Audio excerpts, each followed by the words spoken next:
Hey everyone, What If Fan here, bringing you another exciting part of What If transmigrated into One Piece and became a Marine. You can find the fanfic title and the original author's name on my Patreon page. Make sure to check it out and show them some love. If you enjoy the video, don't forget to like, subscribe, and ring that notification bell so you never miss an upload. Also check out my Patreon channel for early releases of all the series, where you can find all the series released one day ahead of YouTube. Alright, let's jump into it. Chapter 151, End of the Battle. Nearly 5 hours passed since Crystal and Blaze started battling, but neither of them showed weakness. Opposite to Blaze, Crystal panted lightly while his entire body is riddled with deep wounds, but the latter still stood like a rock by halting his bleeding with his Devil Fruit ability. Blaze lost count of how many times he wounded Crystal. To injure Crystal, who has a solid defense, he was forced to imbue a huge amount of Haki in every strike. Though he didn't suffer any injuries, Blaze was exhausted to his limit and doesn't know how long he can maintain. Fortunately, it's daytime, otherwise he too would have been in a sorry state. As a result of their battle, their surroundings were completely destroyed while crystal mountains could be seen raised everywhere. Blaze knew Crystal's condition is way worse compared to him. Though his use of Devil Fruit powers is still powerful, he exhausted Haki and stamina to withstand his attacks. If Blaze persists, Crystal will definitely fall. Blaze and Crystal looked at each, preparing for the final drive. Blaze waved his hand while a flaming blue staff actualized before him. Meanwhile, Crystal encased himself in crystal armor that cloaked everything aside from his face, and further coated his entire body with armament Haki. Blaze grasped the staff tightly while the memories of what happened when he first met Crystal surfaced in his mind, and the faces of dead Marine soldiers under his command who lost their lives. His heart burned fiercely while his anger tapped whatever strength he had left in him and surged them to his weapon-held hand. Ripples of black lightning sparkled around his weapon as Blaze imbued every ounce of Conqueror's Haki, without holding anything back. Crystal!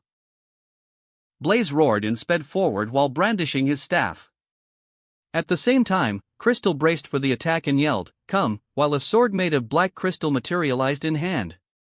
Arriving before Crystal, Blaze raised his staff over his head and waved it downward with explosive strength. The space itself trembled under the pressure while the flashes of dark purple lightning scattered around. Clash! Crystal waved his crystal sword and confronted Blaze's attack. Both the weapons clashed, triggering a shockwave that destroyed everything as it expanded. Crack! Crystal's sword shattered as soon as it came in contact with Blaze's weapon. It couldn't even stop Blaze's strike for a millisecond, and the same thing happened to Crystal's armor. Blood splattered as Blaze's staff struck Crystal. Sounds of bone breaking resounded before Crystal's entire body was smashed far away. Without giving any time for Crystal to respond, Blaze transformed the staff into a spear and hurled it at the flying figure. The flaming spear split the wind and zoomed forward at blinding speed. As crystal armor had already been shattered, there's nothing to stop it from piercing the latter's body. Crystal coughed a mouthful of blood before crashing into one of the crystal chunks that he formed. Even after all that, Crystal quickly crystallized his heart and coated it with Haki. Still, the intense heat from the flaming spear slowly began to burn his heart. Coating his arm with Haki, Crystal tried to yank the spear out, but before he could do it, the flames from the spear flew to the tip. The next moment, Crystal had a bad feeling and smelled death. Blaze, who still stood at the original spot, snapped his finger. Boom! No! Crystal screamed internally before the heat energy near his heart went bang. Crystal didn't lose his consciousness, but he knew it's the end for him. When he looked down, he saw a gaping hole at the left side of his body. His heart, along with the internals, was vaporized after the explosion. Huff, huff. Blaze panted heavily as he had put everything in the last strike. At that moment, the system notification echoed in his mind. Achievement: defeated a Yonko, Crystal and his crew. Reward: plus 2.0 Constitution, plus 2.0 Devil Fruit, plus 2.0 Haki, plus 2.0 free attribute point. Finally! Blaze exclaimed in his heart and checked his status panel. Name: Blaze Hunt. Occupation: Marine. Constitution: 67.9. Devil Fruit, 66.0. Hockey, 66.5. Free Attribute Point, 8.5. Aside from the system reward, the battle also helped him a little as his Constitution, Devil Fruit, and Hockey attribute rose by 0.1, 0.3, and 0.2 respectively. As he received the reward, his previous exhaustion faded away while he brimmed with energy and strength. Looking at the number of free attribute points, a smile came to his face. After much thought, Blaze decided to enhance his Hockey and Devil Fruit. He first added 4.0 to his Devil Fruit and raised them to 70.0. After that, he used another 4.0 free attribute points on his Hockey and raised them to 70.5. Feeling the strength coursing through his body, Blaze clenched his fist. My strength is finally close to reaching the summit of this world. His strength is on par with Yonko's, but if he fights them head-on, there's a 50% chance that he will lose. He's sure of the fact after his fight with Kaido. It doesn't mean he's weak, it's just he has much to learn. As for Whitebeard, his strength should be in the range of 75-80 foot attribute points, in Blaze's terms. As for the exact one, it can only be found after meeting him in person. Coming out of his thoughts, Blaze gazed in Crystal's direction, and the next moment, his figure disappeared and appeared before the ladder. He's surprised to see Crystal still alive and noticed the ladder's life slowly slipping away from his body. In Crystal's eyes, there's no regret, unwillingness, fear, or anything of that sort. If Blaze noticed one thing, then it's calmness. What a terrifying willpower. Even in the face of death, there's no fear. Crystal is ruthless and one of the sinister pirates that Blaze had met, but he had to admit he admired this particular trait of him. Crystal didn't even react to Blaze's arrival, he just closed his eyes and accepted the death on his own. He lost and failed in the quest to find One Piece and conquer the sea. Blaze breathed and looked at the sky. There is no right or wrong in this world, in the end, it all comes to what you want. Chapter 152, Surging Undercurrent. Blaze waved his hand, the bluish-white flames came forth and burned Crystal's body to ashes. The power of Crystal Fruit is truly something else. He plans to exchange it using the system exchange function and present it to Kuina. It would be a perfect fruit for her. And, Blaze needs the power of the fruit on someone close to him, as it would help him in the future when he opposes the world government. On the other side, Kizaru defeated Silversword and apprehended him. With Crystal and Silversword defeated by Blaze and Kizaru, the Crystal Pirates lost their will to continue the battle. So, the Marine soldiers easily captured the remaining pirates and shackled them. He won, the CP0 agent muttered, finding it a little unbelievable. It's indeed surprising. They knew how powerful Crystal was, so they thought Blaze would utmost stop the latter from achieving his goal. But, they didn't foresee Crystal, one of the 4 emperors of the sea, would fall here. It's a big event that would shake the entire world. Report the entire battle to the 5 elders. The CP0 agent in command ordered. When Blaze went back, countless Marine soldiers were dragging the captured pirates to the battleship. Blaze-kun, I see you got even stronger. What happened to Crystal? Kizaru came to his side and asked. Dead, and his ashes were scattered in the wind. Blaze coolly replied. You killed one of the Yonko, the news will take the world by storm, and once again going to drive the new world into chaos. Kizaru spoke in a lazy tone, with his hands in the pocket. Blaze didn't care. At that moment, the Marine soldiers who noticed Blaze's presence gathered around, cheering and shouting his name. Vice Admiral Blaze. Of course, they are happy since they took down the Yonko crew. They will definitely receive a huge amount of merit points for partaking in the battle. And, they can brag to their family and friends once they reach the headquarters. Every one of them was in high spirit. Enough! Everyone, get on the ship if you don't want to sink to the bottom of the sea, the crystal surface will soon start to disintegrate. Blaze shouted, calming the excited Marine soldiers. Taking his words as a command, they quickly boarded the ships and prepared the sails. Blaze wasn't joking when he said that. The only reason why the crystal surface didn't disappear is because it wasn't entirely made of crystal fruit ability. Crystal used his ability to crystallize the water. It's similar to elementalization, so the sea won't immediately return to its previous state. At the same time, it won't take too long either. They have at least another 10 or so minutes before it starts. Along with Kizaru, Blaze too boarded the battleship. Once the crystal surface began to thaw, the marine battleships departed and sailed towards Punk Hazard. On board, Kizaru went to report the battle to Sengoku while Blaze met excited Vegapunk, who eagerly asked him about the mechanism behind the high-temperature flame and explosion. "Figure it yourself, aren't you a scientist?" Blaze replied in a mysterious tone and left while the other scientists along with Vegapunk wondered. Walking to the front deck of the ship, Blaze felt the changes brought by the recent rise in his attributes. Name, Blaze Hunt. Occupation, Marine. Constitution, 67.9. Devil Fruit, 70.0. Hockey, 70.0. Free Attribute Point, 0.5.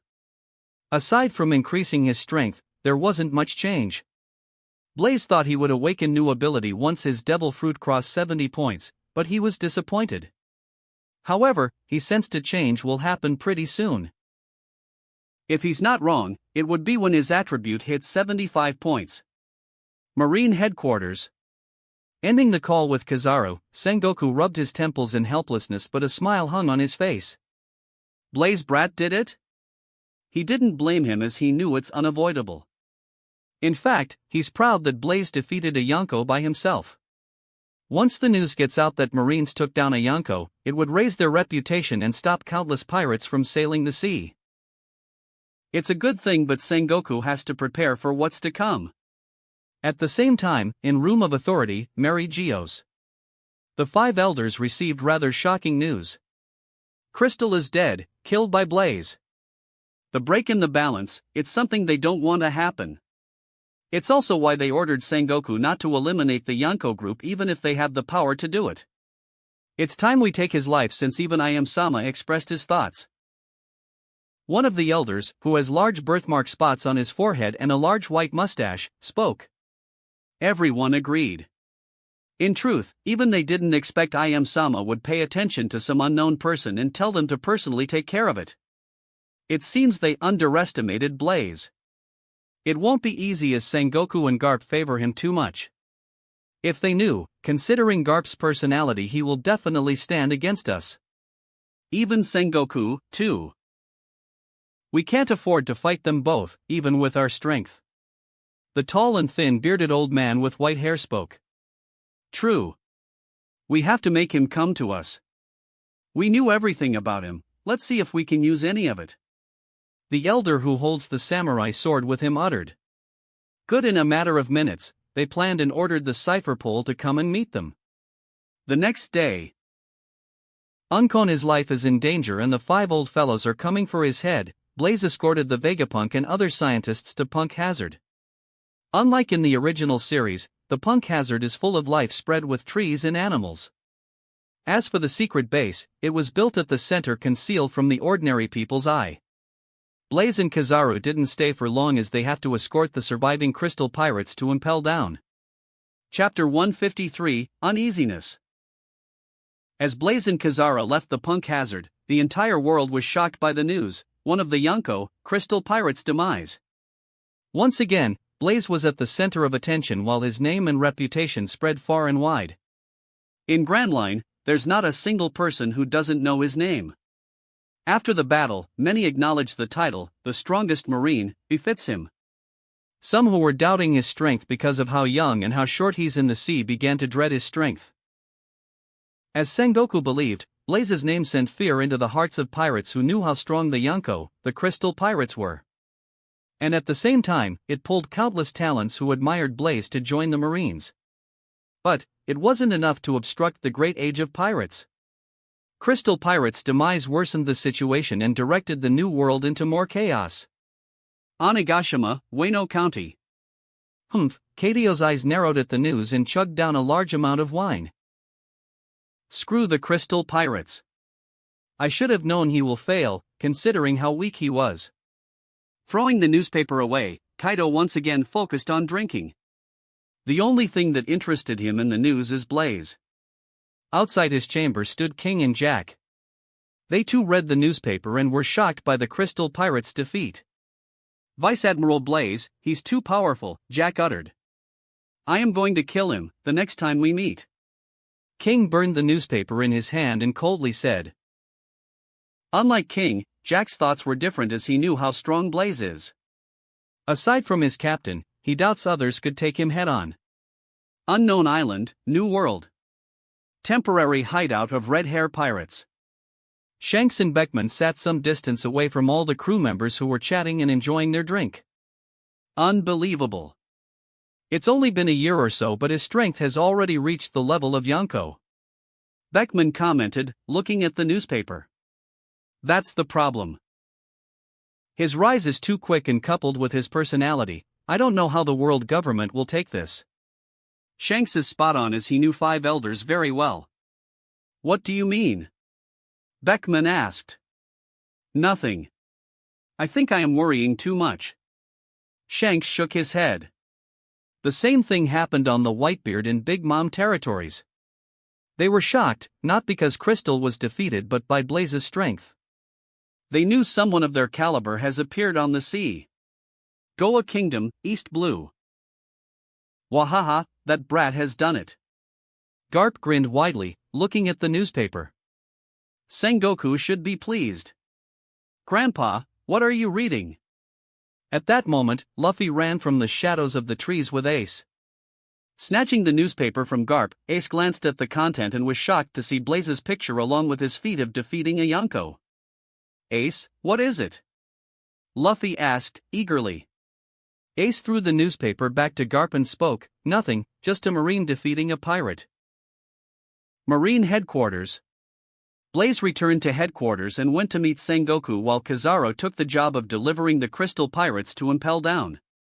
He reported to Sengoku about the battle progress and how strong Crystal was. If he had learned how to use his Conqueror's Haki, then I couldn't have defeated him. Ha ha ha, I think you don't quite understand. Not every Conqueror's Haki user is capable of that. One needs to be extremely talented, qualified, and chosen. Sengoku replied. Oh yes, Sengoku-san, I need a Paramecia-type devil fruit. I don't have any requirements, just anything will do. For what? Sengoku raised his eyebrows. If you plan to give someone to your unit, I suggest you select a good one. No. I need it for a different purpose. If any fruit will do, then it won't be a problem. I will send someone to get it. Sengoku said. Thanks, just make sure it's a Paramecia-type devil fruit. Okay. Blaze, the fall of Crystal Pirates stirred many pirate crews to fight for the position of Yonko. I need you and your unit in New World for that. Since you just finished the battle, take a rest for 2 or 3 days before departing. Sengoku mentioned. No problem. Leaving the Fleet Admiral office, Blaze called Regis to ask them where they are. Regis informed him that they went to Sabaody to relax. Blaze-san, we will come back immediately, Regis spoke. No worries, take your time. Blaze didn't mind since they were training non-stop for some time. Ending the call, Blaze went to the temporary cabin arranged for him. As he waited for the devil fruit to come, he called Hancock.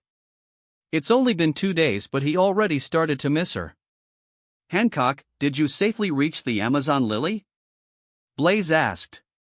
Hancock, who was on the other end of the call, felt sweet when Blaze's first question is about her well-being. No, we will reach by evening. Good. Not even 2 days have passed since we parted, but I am already starting to miss you. Did you miss me too? Blaze asked with a smile. Yes, Hancock's meek voice came from the other end. Hearing it, Blaze laughed. He enjoys seeing Hancock's embarrassed and shy side. Speaking with her for another minute, Blaze ended the call. At that moment, a marine office came to deliver a devil fruit. Blaze didn't even bother to see what kind of fruit it is, before using the system function to exchange it for crystal fruit. Once Kuina comes, he will give it to her. Evening came, Blaze simply rested by reclining on the chair and thinking something. The uneasy feeling that he has been experiencing intensified lately. As if something's going to happen soon. His worries came true by the ringing sound of Den Den Mushy.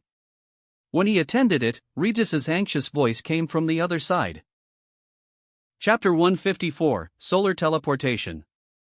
Blaze-san, emergency. I am sorry. Regis stuttered and spoke in an anxious tone. Hearing it, Blaze flashed outside of the Marine headquarters and flew towards the Sabaody. What happened? It's Kuina. She was with me the whole time, but suddenly she disappeared.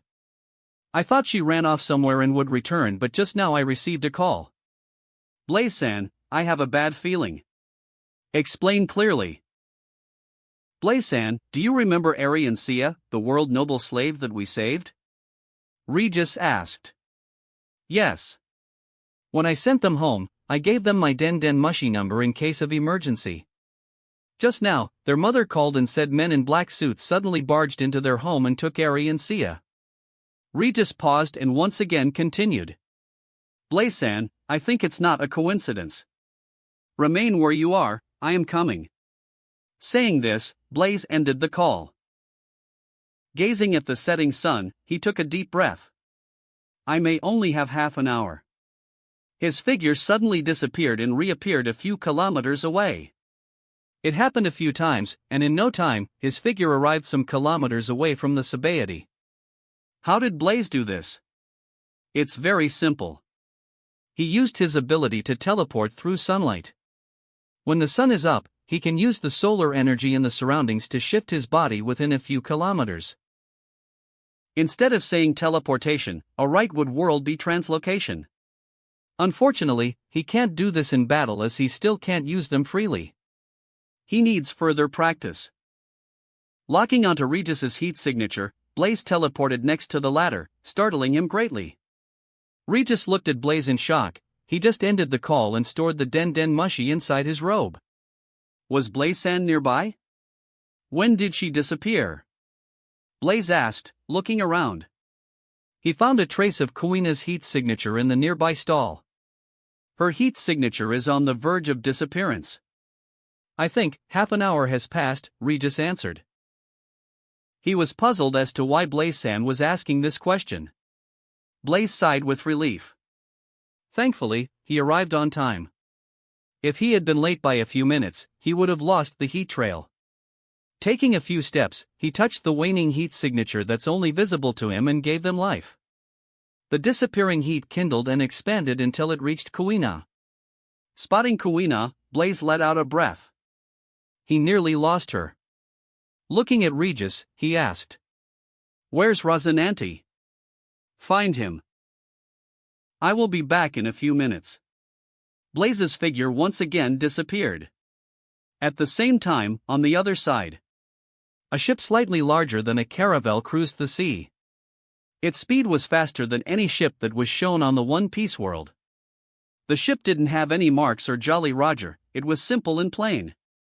On the deck of the ship, Kuina lay unconscious with her hands and feet shackled. There were more than 20 agents on the ship, all of them wore sunglasses and were clothed in white suits. They are members of the CP4 division except for one, who wore a long coat and had a red mask.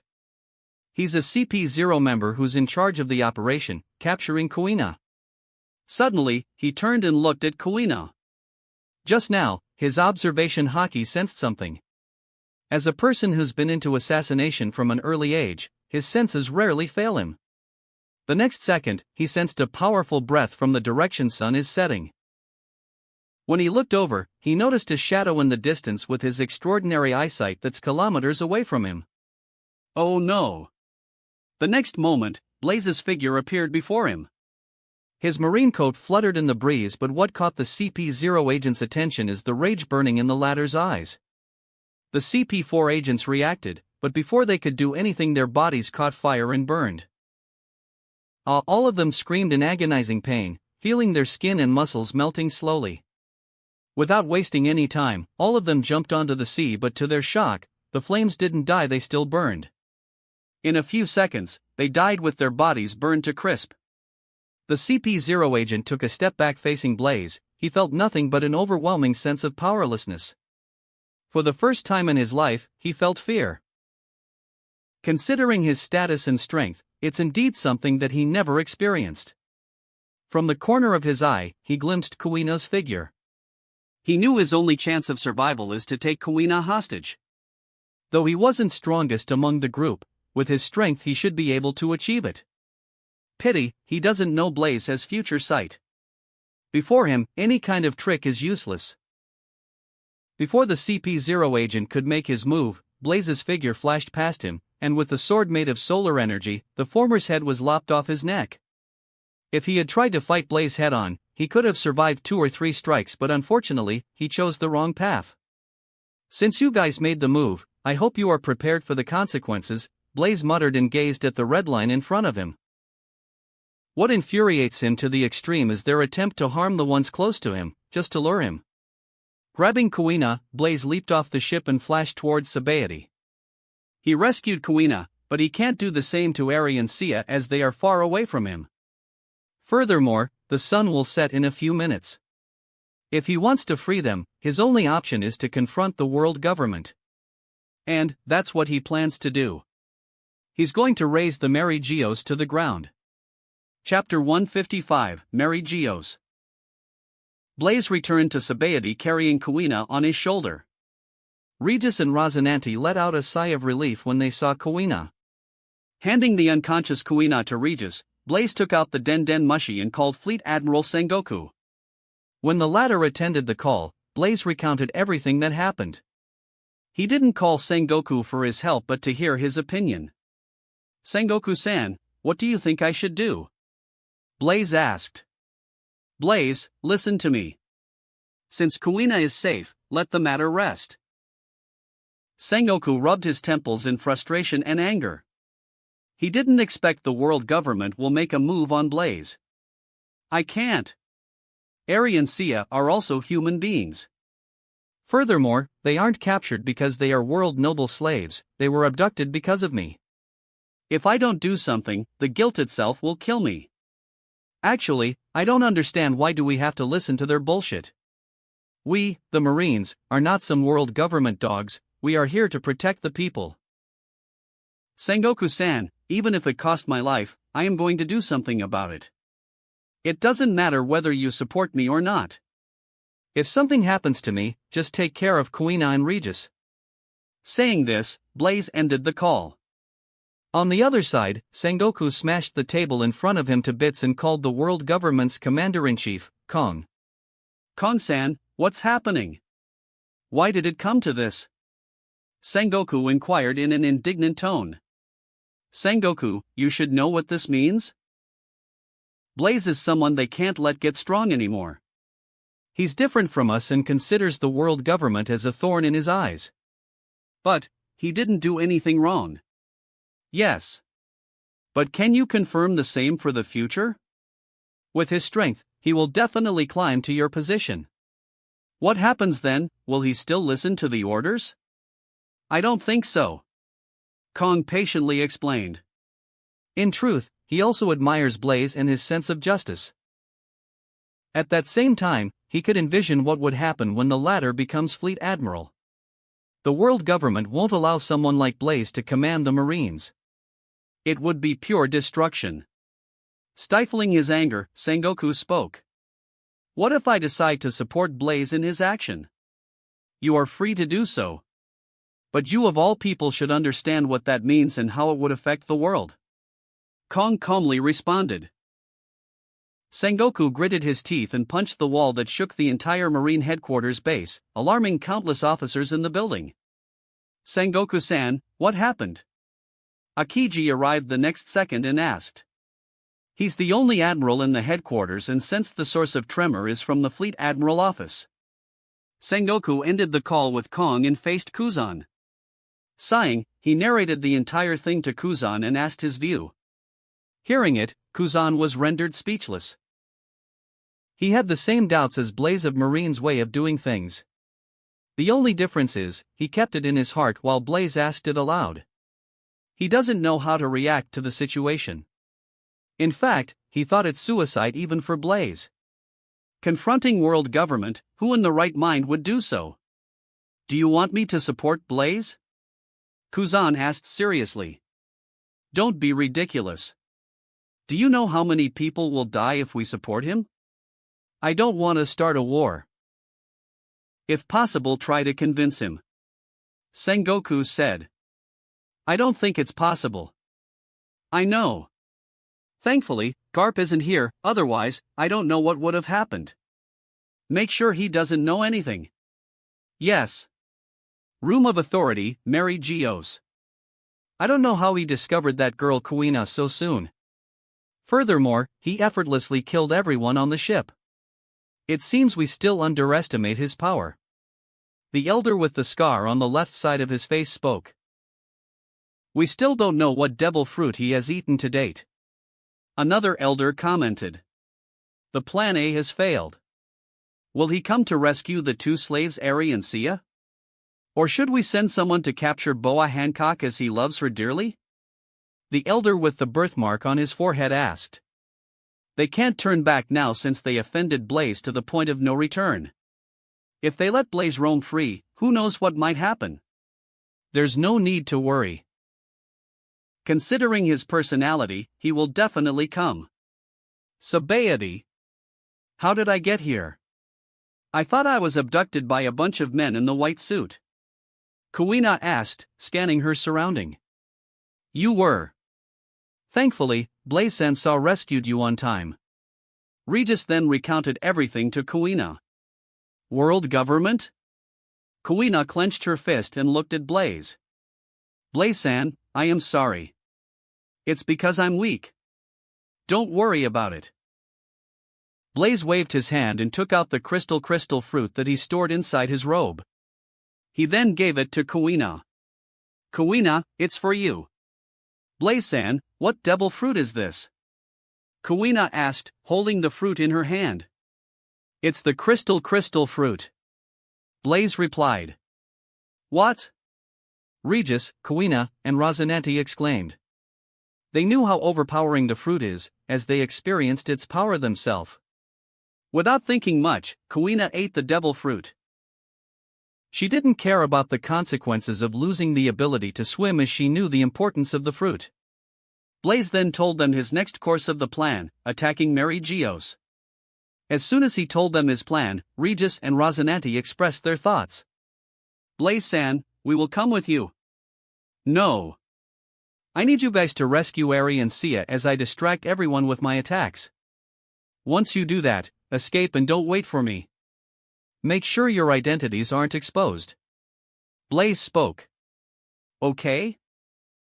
Both of them nodded their heads unwillingly. Kuina, you return to the headquarters, Blaze said while Kuina didn't reject. Taking Regis and Rosinante, Blaze flew towards the red line. On the way, Regis asked. Blaze-san, it's only been an hour or so, could they have transported Eri and Sia so soon?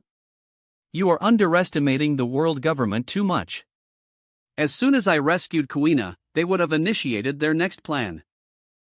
If I am not wrong, they should have already reached the Mary Geos, Blaze calmly replied. Blaze-san, are you really doing it? It's the path of no return. Rosinante spoke. As a former world Nobel, he knew the strength of the world government. It doesn't matter.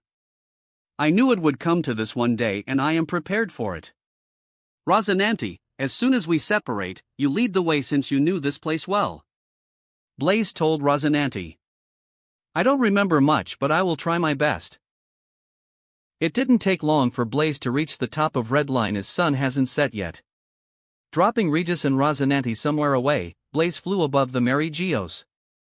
As soon as he appeared he was discovered by the guards and 5 elders with their observation hockey. But, Blaze didn't hesitate for a second to launch an attack. With a thought, 6 miniature bluish-white suns materialized before him.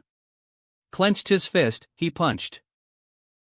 The miniature sun broke into countless fireballs and rained down on Mary Geos. Feel the fury of the sun, you celestial dragon scums! Blaze muttered. At that moment, he heard a shout from the distance. Stop!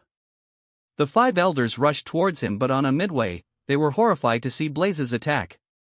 They didn't expect he would launch an attack on Mary Geos, the holy land of world nobles, without any wavering. Chapter 156, Blaze vs. World Government. What's happening? The citizens of Mary Geos came out of their residence. As soon as they came out of their home, they were assaulted by intolerable heat that scorched their skins within seconds. Besides, they were shocked by the bluish-white fireballs raining upon them. Screaming in terror and pain, all of them began to run for their lives. Never in their dreams they thought someone would attack Mary Geos. They all wondered, what are the guards and 5 elders doing? But, just before the fireballs could fall on the ground, a powerful sword thrust came out of nowhere and cleaved the space itself. A void cracked open in midair and engulfed the fireballs.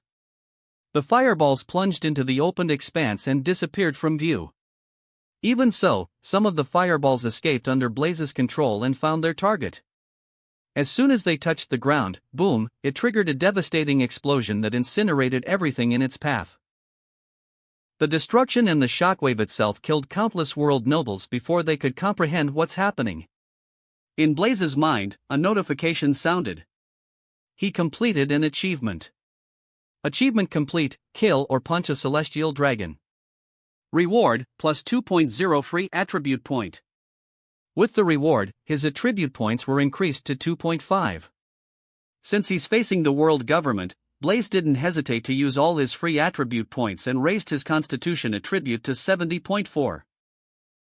Name, Blaze Hunt. Occupation, Marine. Constitution, 70.4. Devil Fruit, 70.0. Hockey, 70.0. Free attribute point, 0.0.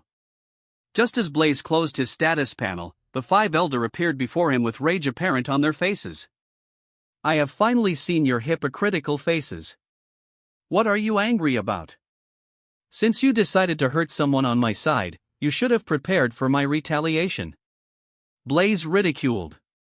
The 5 elders didn't speak nonsense, they directly attacked. One of the elders used sorrow, appeared before him, and delivered a kick packed with his full strength. Blaze, who saw the future, effortlessly parried the kick with his left hand, but what happened next startled him a little. A transparent black radiance rose from the elder who assaulted him and covered everything within 100 meters, including the other elders. Blaze felt some kind of pull, and the next moment, he stood in an unfamiliar place. He instantly figured he was teleported somewhere far away by the power of the elder. A space power. Blaze muttered to himself and looked at the elder who used the power. He's the youngest looking one with blonde hair and beard. Of course, if he'd wanted he could have evaded the attack, but the only reason he didn't do so was because he sensed the black radiance can harm him. When he looked around, he saw Pangea Castle in the distance, some kilometers away, to his right-hand side. Blaze smiled, noticing the people below. Along with the 5 elders, he saw Commander-in-Chief Kong, countless world government agents, and Cypher Paul. A grand welcome indeed. Shall we start? Blaze said while an overpowering momentum erupted along with the sea of bluish-white flames. Attack! Commander-in-Chief Kong waved his hand. As soon as he commanded, the world government and Cypher Pole agents swarmed him from all directions. Are they trying to exhaust my strength with numbers? Blaze thought and faced everyone with hockey and pure physical strength. Blaze was cautious and kept watch of his surrounding with observation hockey, as he knew world government isn't simple. As the sun had set, he has to limit how much strength he uses in his attacks. He doesn't want to exhaust his strength, as it would end very badly for him. Even so, dealing with them one by one is a very taxing job, so he directly used his Conqueror's hockey. ZZZZ. But his hockey only managed to take out 1/3 of the world government agents, as most of them are trained to face such situations. The next moment, the countless agents attacked him all at once while Kong, 5 elders, and some Cypher Pole agents watched from the sideline.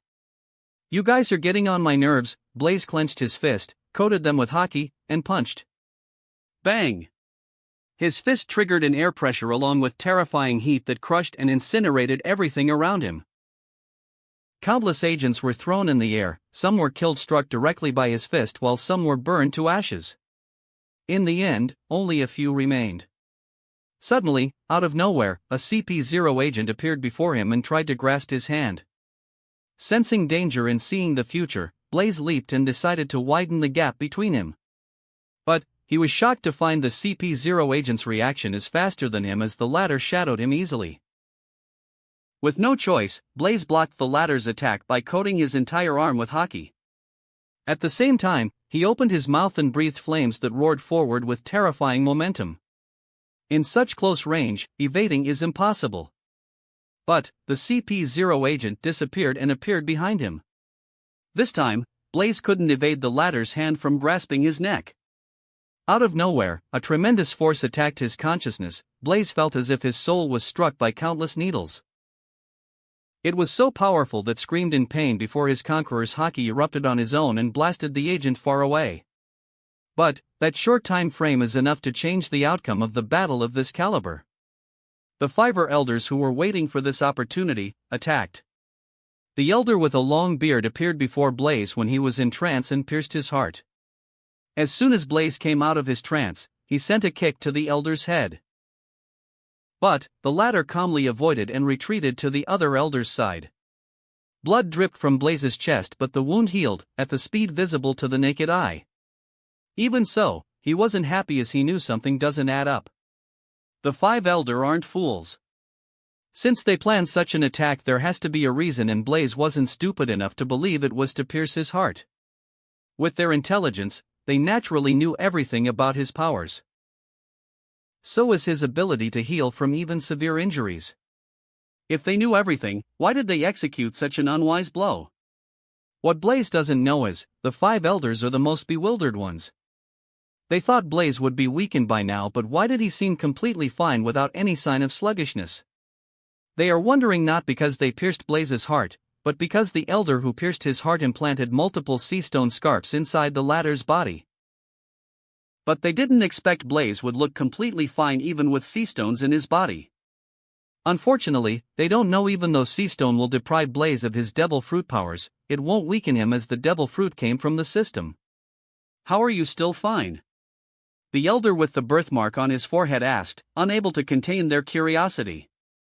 It didn't take long for Blaze to discover that he couldn't utilize his devil fruit power. So the last attack was to strip off my devil fruit abilities and weaken me at the same time. Possibly, they left tiny pieces of sea stones inside my body. If you think using the sea stone will end me, you are guys too naive, Blaze declared. Before coming here, he thought of this possibility, and he wasn't someone who completely rely on his devil fruit power. He needs to be wary of the annoying space fruit power and the other elders' flawless teamwork. Furthermore, he needs to figure what kind of abilities the other 4 elders hold. Imbuing his arms with Conqueror's hockey, he rushed towards the elders without minding the world government agents.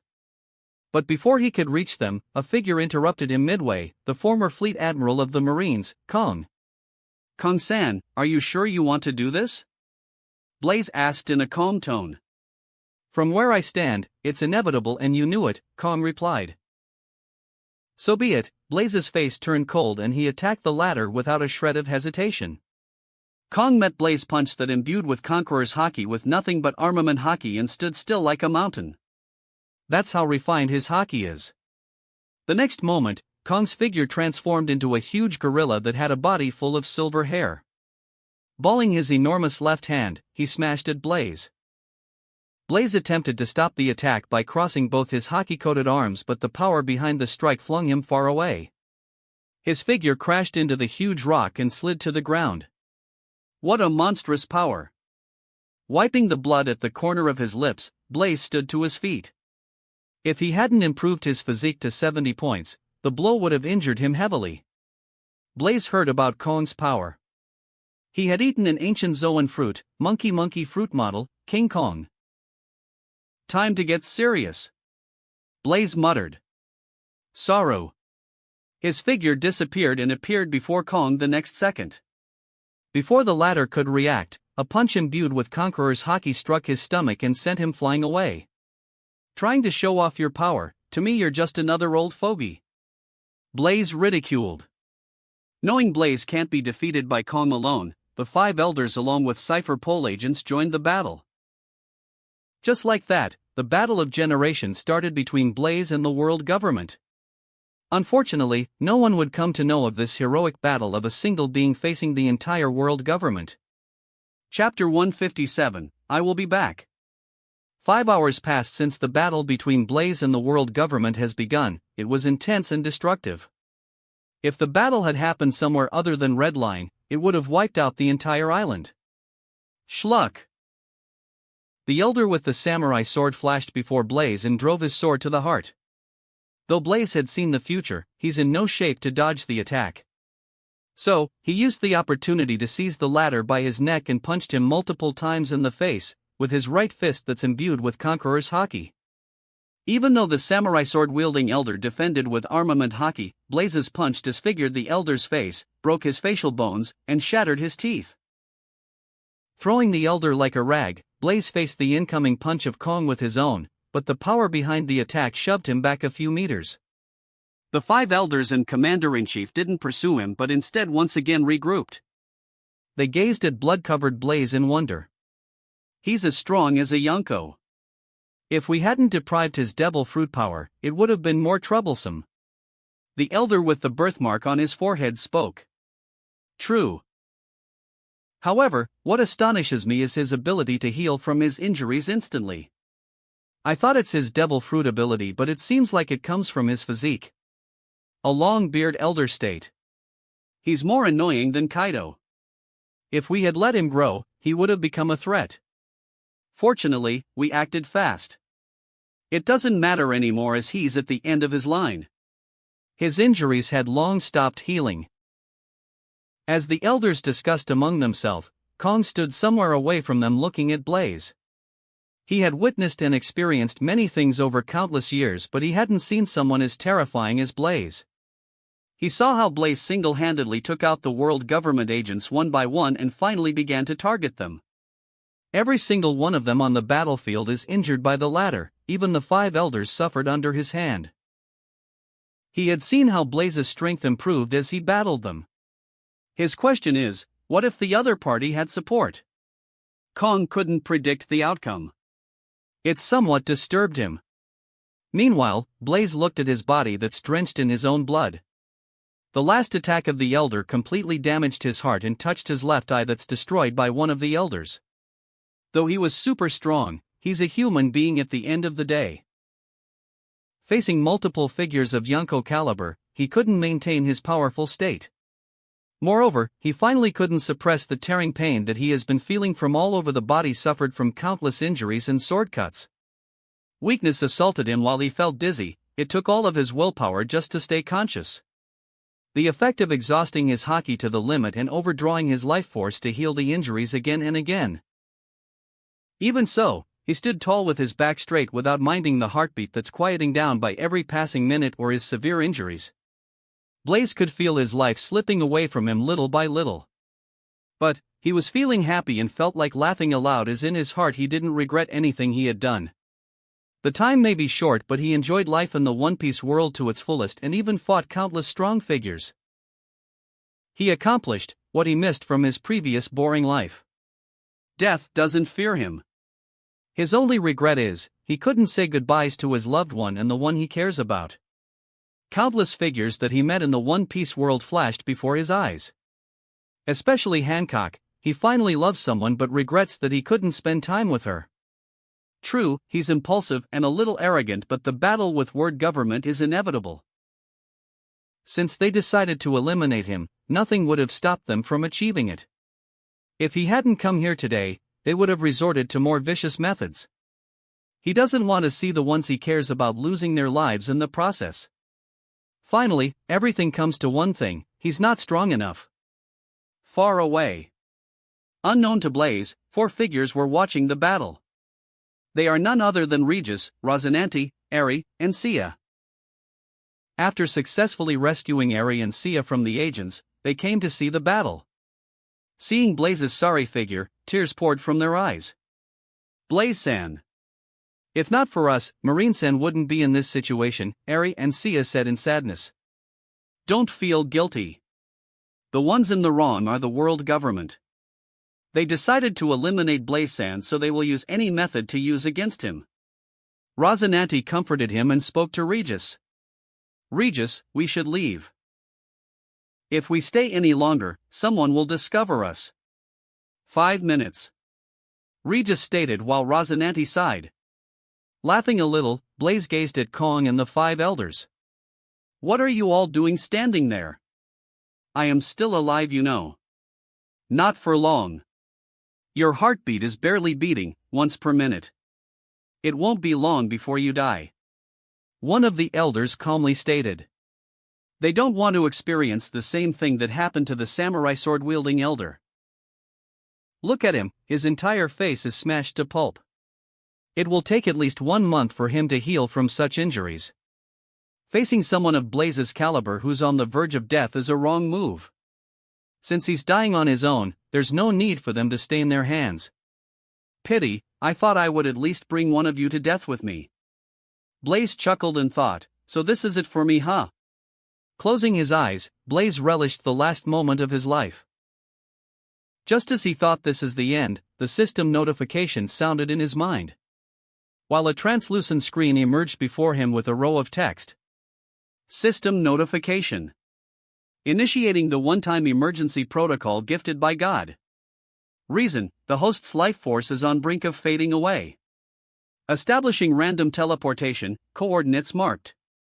Teleporting in 10, 9, 8. Blaze nearly laughed. When he looked at the elders he understood they can't see the system screen. 5 elders, it's not the end, it's just the beginning. I will come back stronger than ever.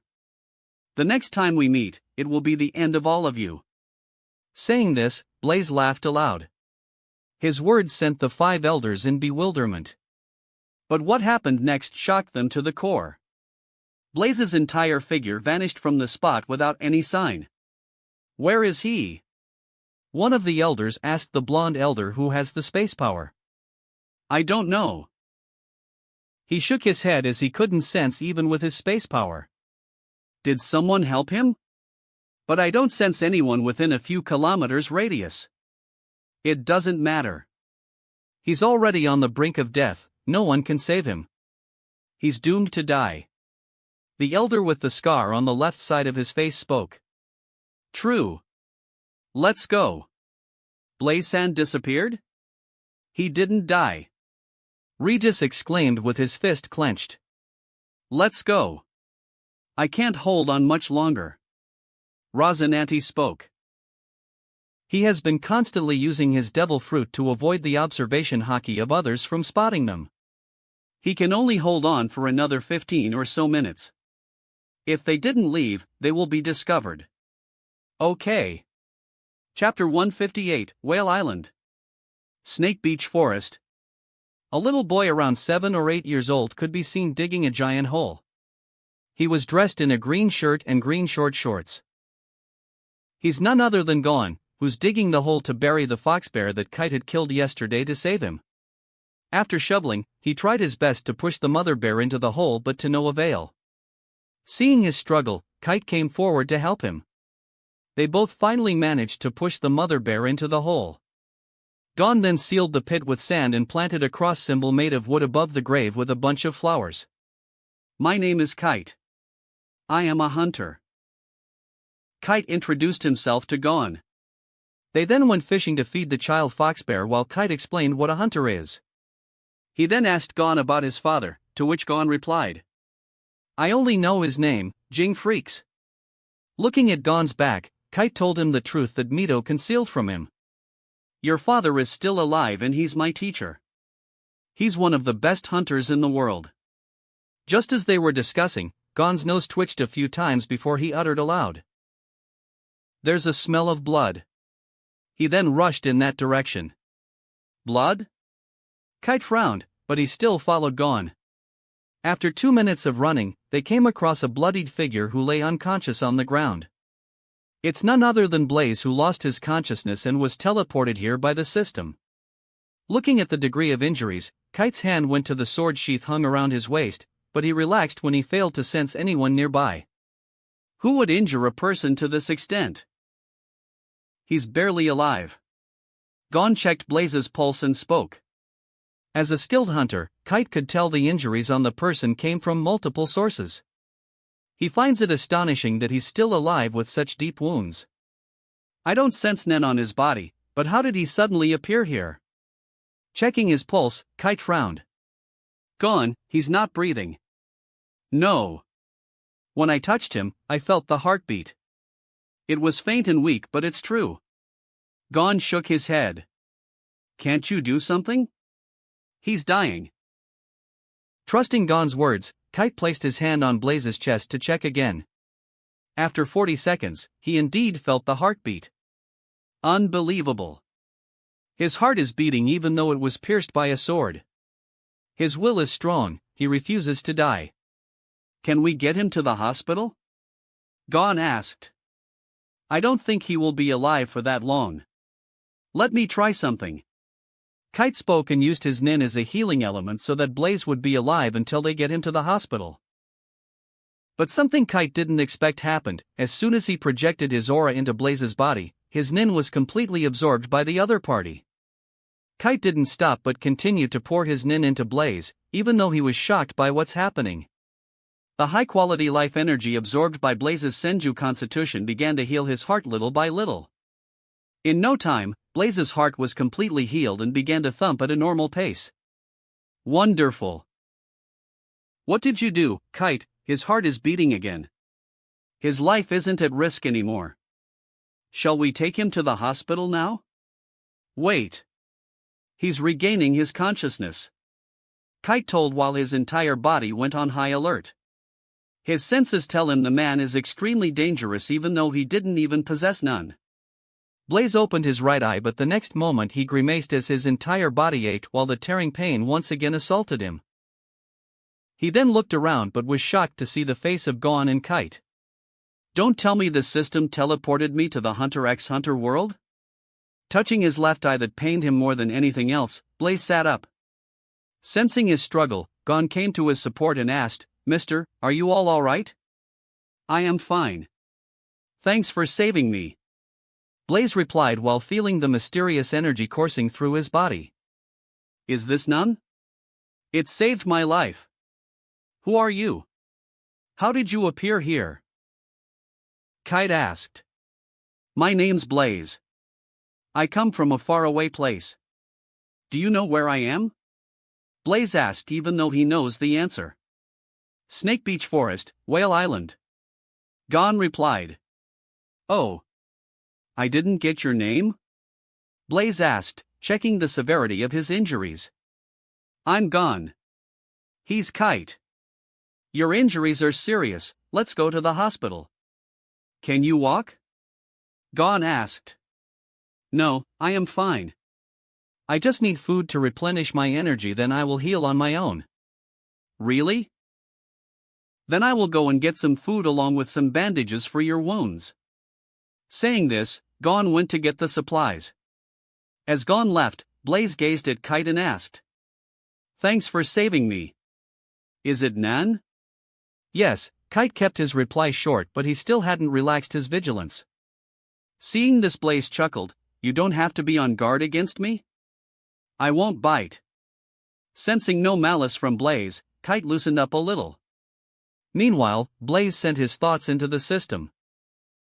As soon as he did, a screen came before him with a row of words. Emergency teleportation complete. Note, since it's a one-time emergency protocol, system won't help the host the next time his life is in danger. You will truly die. To his surprise, Blaze saw a new task on the system screen. Task, defeat the king, Maruum. Reward, back to One Piece world. It seems I'm stranded here for 4 to 5 years. Well, it's for good. Blaze thought and checked his status panel. Name: Blaze Hunt. Occupation: Marine. Constitution: 70.4. Devil Fruit: 70.0. Hockey: 70.0. Free attribute point: 0.0. There's no change in his attributes.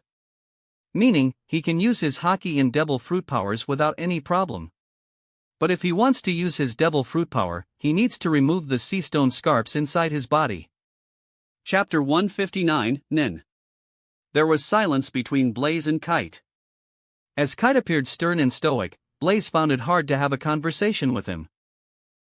Even if he asks something, Kite's answers are very blunt to the point of appearing rude. But Blaze knew it's how Kite is, so he didn't take it to heart. That Nin you used to save me is remarkable. Can you teach me? Blaze asked. No. Only hunters are allowed to learn and practice none. Kite refused. Blaze chuckled as he knew Kite would definitely refuse. Even if the latter didn't teach him, he can learn on his own. The Nin he used to heal him has already stimulated the life force in his body. He hadn't opened any aura nodes, but he can feel them. Just a slight push, he can open some of them, but he wasn't in a hurry. He first needs to recover. He didn't feel any of the aura nodes when he was in One Piece world, but now he can. He doesn't know why, and it didn't matter. He can find the answer slowly. Blaze took a good look at Kite. He looked the same as shown in the anime, with flowing white hair that reached his knees. He wore a light blue peaked cap, a long-sleeved white shirt, black trousers, and brown shoes. Even though he couldn't see the Kite's Nin with his own eyes, he can feel its presence with his observation haki. It's quite strong. Just as Blaze was feeling bored, Gon returned with food, water, and bandages. As Gon helped him to bandage his wounds, Blaze gulped all the foods in a minute. It left Gon and Kite speechless. After eating the food, Blaze frowned as the energy contained in the food is very little. If he eats such foods, he needs at least 20 days to heal all the injuries and replenish some of his lost life force. But in his current state, he can't do much. After 1 or 2 days, he will be able to suppress his severe injuries, then he can hunt some animals or large fish in the lake or ocean. Once Gon nursed his injuries, Blaze thanked him. Thank you, Gon. Once I recover from my injuries, I will treat you to a meal as thanks. Really? Wonderful. Gon jumped around in glee. 10 days have passed. Aside from some broken bones and left eye, Blaze's injuries were mostly healed. At least he can move around now. But he's still weak as he had to use all the recovered energy to heal the wounds. In another 10 days, he will be back to his perfect shape. Yesterday, he caught a large amount of fish from the lake by knocking them with his conqueror's haki. It's very embarrassing, but he had no choice. He had to do it to earn some money to buy food and clothes. Blaze stayed in the forest while Gon lingers here during the daytime to take care of the child foxbear aside from going home to sleep. As for Kite, he left Whale Island after making sure Blaze is of no threat to Gon and others. Blaze has no choice but to wait for another 10 days till his injuries are entirely healed before he can venture out. Another 20 days passed. Morning. After having a nice bath, Blaze came out of the lake and wore the clothes that he got stitched from the famous tailor of Whale Island, a black shirt, gray pants, and a white coat. After wearing his shirt and pants, Blaze draped the coat over his shoulders like a cape, without wearing them entirely. Old habits die hard. Appearance makes the man. Once dressed, he looked handsome with his height reaching 6 feet 8 inches, and he also cut his black hair to the normal length. It's been a month since he came to the Hunter x Hunter world. His body is entirely healed, including his left eye, while he also replenished some of his lost life force. Today, he plans on opening all his aura nodes so that he can practice none. During the 1 month, he didn't stay idle. He meditated daily to feel the life force and aura nodes in his body. It wasn't that difficult as his physique is very strong and rich in life energy. Feeding the child foxbear some of the fishes he caught in the lake, Blaze sat on the ground and closed his eyes. As Kite's Nin already triggered the cells in his body, Blaze used the life energy to open some of the aura nodes. As soon as he did, the life energy present in his body gushed forth like an open dam, startling him. Wasting no time, he guided them in the direction of other aura nodes. In 5 or so minutes, all the aura nodes in his body were completely opened. When Blaze opened his eyes, he saw the life energy like a water vapor leaking from his body. But what he finds surprising is, the aura flowing from his body is somewhat excessive. It's completely different from what happened to Gon and Killua when Wing opened their aura nodes. Blaze once again closed his eyes, guided the Nin to flow through and around his body, stopping them from leaking out of his body. Since control of Nen is similar to hockey, he learned it quickly. In fact, Blaze finds controlling Nen is far simple compared to hockey. He then began to try all the basic concepts of Nen, or one can say basic manipulations of aura flow. First, 10. Blaze has already learned to keep his aura from leaking away from his body. 10 means envelop or shroud. He got this covered as his aura is already flowing through and around the body rather than away from it. It created a shroud around him that feels similar to standing in a viscous fluid. 10 is the most basic defense against emotional Nen attacks like bloodlust and against some limited physical attacks. Also, 10 maintains youthful vigor and reduces one's aging since the energy powering the body no longer leaks away. Next, Zetsu. Chapter 160, Advanced Nen Techniques. Next, Zetsu. Stopping the flow of aura from one's body by closing all of their aura nodes. Doing so will halt all outflow of aura, making one's presence much harder or even impossible to sense. With his eyes closed, Blaze just visualized and his body went into Zetsu mode. He didn't find it difficult at all, it happened as a natural reaction. Even Blaze finds it surprising. Is it because of my Senju constitution? Let's find it out. He then went on to try the next concept run. The concept focuses on summoning a larger amount of aura and projecting it outwards in an explosive manner. At the same time, emotions can also be imbued in the Ren. For example, bloodlust. A prolonged emission of malicious Ren can induce uncontrollable terror in those who cannot use Nen, paralysis, or even death. Ren is nothing but a show of power and can be used to intimidate other Nen users. In a sense, the use of Ren is pretty much similar to Conqueror's Haki. Feeling the Nen in his body, Blaze muttered, "Run!" The next moment, aura blasted from his body akin to a volcanic eruption. As Blaze didn't control his strength, his feet cracked the ground he stood, and the expanding Nen destroyed everything within a 100-meter radius. Fortunately, the little fox bear went into the forest to play after eating the fish, otherwise, it would have been killed by his aura alone. It seems my Nen is pretty strong. It should be because my physique is different and stronger. Blaze mused as he looked at the ruins surrounding.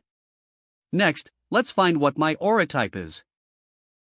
Blaze filled the glass he prepared beforehand with water and placed a leaf to float on it. After that, he placed his hands around the glass and performed Ren.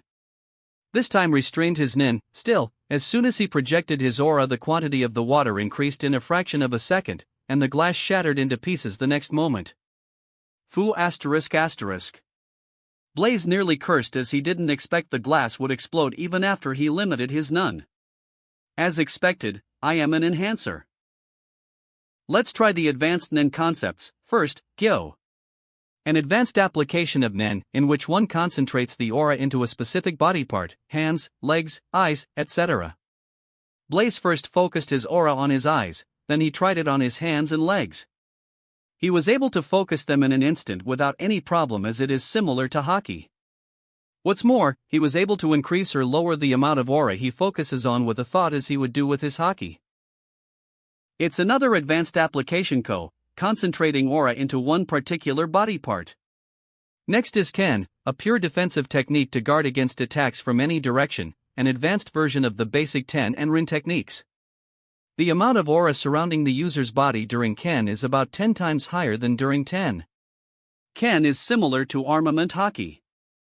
Coating the entire body will drain the hockey fast. It's the same with Ken.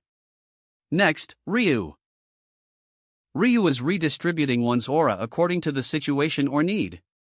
For example, by focusing 70% of one's aura in one fist and using the remaining to defend. To others, it may be an advanced concept or difficult to master, but to Blaze, it's the same as other concepts. He can perform it with a thought. Nen concepts are much easier than I anticipated, Blaze thought. If others hear his thoughts, they will probably spank his ass, as others had to train for countless months or even years to master these concepts. The final concept in Nen advanced concepts is En, a combined application of Ten and Run. Extending the Rin further than normal, then using the Ten at the same time to contain and give shape to the aura. Usually, the shape of En is a sphere.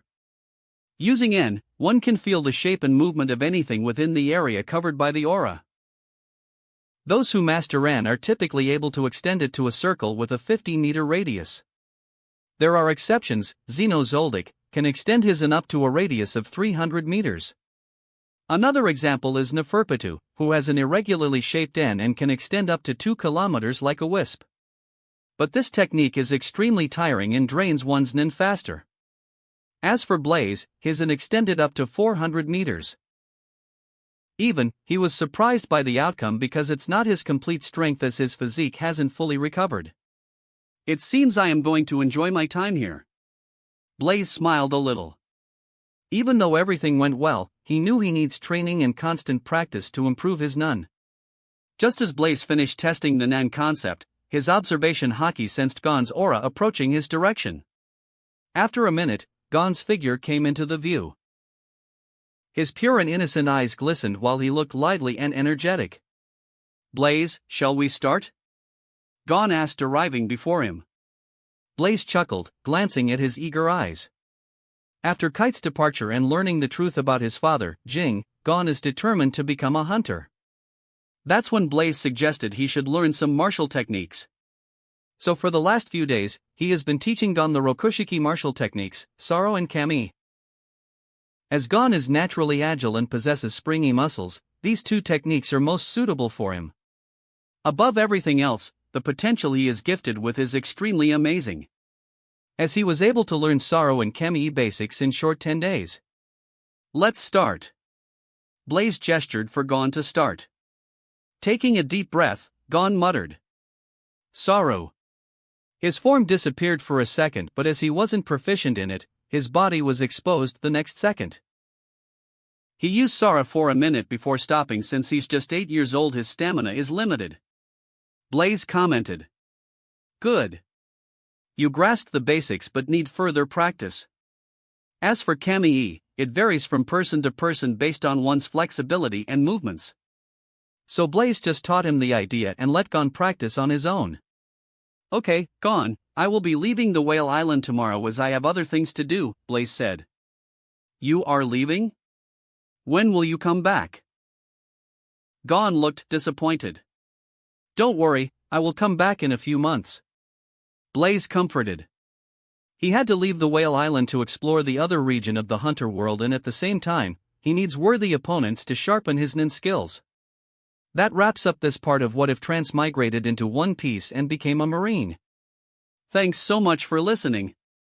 As always, new parts drop every 4 days, so be sure to stay tuned. Also check out my Patreon channel for early releases of all the series, where you can find all the series released one day ahead of YouTube. If you enjoyed the video, don't forget to like, subscribe, share it with your friends, and please consider supporting the original author as well.